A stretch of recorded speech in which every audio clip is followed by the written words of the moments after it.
Manhood. Manhood is the isthmus between two extremes, the ripe, the fertile season of action when alone we can hope to find the head to contrive united with the hand to execute. Each age has its peculiar duties and privileges, pleasures and pains. When young, we trust ourselves too much. When old, we trust others too little. Rashness is the error of youth, timid caution of age. In youth, we build castles and plan for ourselves a course of action through life. As we approach old age, we see more and more plainly that we are simply carried forward by a mighty torrent, borne here and there against our will. We then perceive how little control we have had in reality over our course, that our actions, resolves, and endeavors, which seem to give such a guiding course to our life, are but eddies of the mighty stream that rolls to its appointed end. In childhood, time goes by on leaden wings, 10, 20 years. A lifetime seems an endless period. At manhood, we are surprised that time goes so rapidly. We then comprehend the fleeting period of life. In old age, the years that are past seem as a dream of the night, our life as a tale nearly told. Childhood is the season of dreams and high resolves, manhood of plans and actions, age of retrospection and regret. There is certainly no age more potential for good or evil than that of early manhood. The young men have, with much propriety, been denominated the flower of a country. To be a man and seem to be one are two different things. All young men should carefully consider what is meant by manhood. It does not consist in years simply, nor in form and figure. It lies above and beyond these things. It is the product of the cultivation of every power of the soul, and of every high spiritual quality naturally inherent or graciously supplemented. It should be the great object of living to attain this true manhood. There is no higher pursuit for the youth to propose to himself. He is standing at the opening gates of active life. There he catches the first glimpse of the possibilities in store for him. There he first perceives the duties that will shortly devolve upon him. What higher aim can he propose to himself than to act his part in life as becomes a man who lives not only for time but for eternity? How earnestly should he resolve to walk worthily in all that true manhood requires? There are certain claims, great and weighty, resting upon all young men, which they cannot shake off if they would. They grow out of those indissoluble relations which they sustain to society and those invaluable interests, social, civil, and religious, with all the duties and responsibilities connected with them, which are soon to be transferred to their shoulders from the venerable fathers who have borne the burden and the heat of the day. The various departments of business and trust, the pulpit and the bar, our courts of justice and halls of legislation, our civil, religious, and literary institutions, all in short that constitute society and go to make life useful and happy, are to be in their hands and under their control. Society, in committing to the young her interests and privileges, imposes upon them corresponding claims and demands that they be prepared to fill with honor and usefulness the places which they are destined to occupy.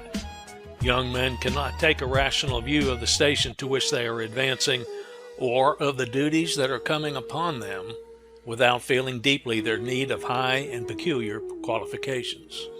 Every young man should come forward in life with a determination to do all the good he can and to leave the world the better for his having lived in it. He should consider that he was not made for himself alone, but for society, for mankind, and for God.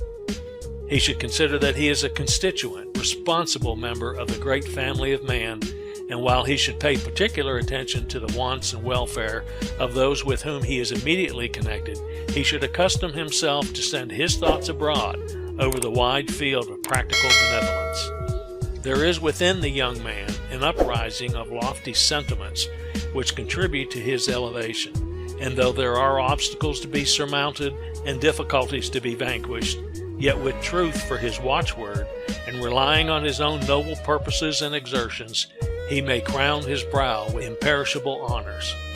He may never wear the warrior's crimson wreath, the poet's chaplet of bays, or the statesman's laurels, though no grand universal truth may at his bidding stand confessed to the world, though it may never be his to bring to a successful issue a great political revolution, to be the founder of a republic which shall be a distinguished star in the constellation of nations, even more though his name may never be heard beyond the narrow limits of his own neighborhood, yet is his mission nonetheless a high and noble one.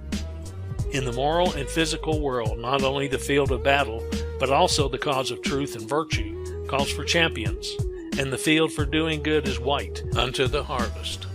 If he enlists in the ranks, and his spirits faint not, he may write his name among the stars of heaven. Beautiful lives have blossomed in the darkest places, as pure white lilies, full of fragrance, sometimes bloom on the slimy, stagnant waters. No possession is so productive of real influence as a highly cultivated intellect. Wealth, birth, and official station may and do secure an external superficial courtesy, but they never did and never can secure the reverence of the heart. It is only to the man of large and noble soul, to him who blends a cultivated mind with an upright heart, that men yield the tribute of deep and genuine respect. A man should never glory in that which is common to a beast, nor a wise man in that which is common to a fool, nor a good man in that which is common to a wicked man. Since it is in the intellect that we trace the source of all that is great and noble in man, it follows that if any are ambitious to possess a true manhood, they will be men of reflection, men whose daily acts are controlled by their judgment, men who recognize the fact that life is a real and earnest affair, that time is fleeting, and consequently resolve to waste none of it in frivolities, men whose life and conversation are indicative of that serious mien and deportment which well becomes those who have great interest committed to their charge, and who are determined that insofar as in them lies life with them shall be a success, who fully realize the importance of every step they may take, and consequently bring to it the careful consideration of a mind trained to think with precision. The man who thinks, reads, studies, and meditates has intelligence cut in his features, stamped on his brow, and gleaming in his eye. Thinking, not growth, makes perfect manhood. There are some who, though they are done growing, are only boys. The constitution may be fixed while the judgment is immature. The limbs may be strong while the reasoning is feeble. Many who can run and jump and bear any fatigue cannot observe, cannot examine, cannot reason or judge, contrive or execute. They do not think. Such persons, though they may have the figure of a man and the years of a man, are not in possession of manhood. They will not acquire it until they learn to look beyond the present and take broad and comprehensive views of their relations to society. As we often mistake glittering tinsel for solid gold, so we often mistake specious appearances for true worth and manhood. We are too prone to take professions and words in lieu of actions, too easily impressed with good clothes and polite bearings, to inquire into the character and doings of the individual. Man should be rated not by his hoards of gold, not by the simple or temporary influence he may for a time exert, but by his unexceptional principles relative both to character and religion. Strike out these, and what is he? A savage without sympathy. Take them away, and his manship is gone. He no longer lives in the image of his Creator.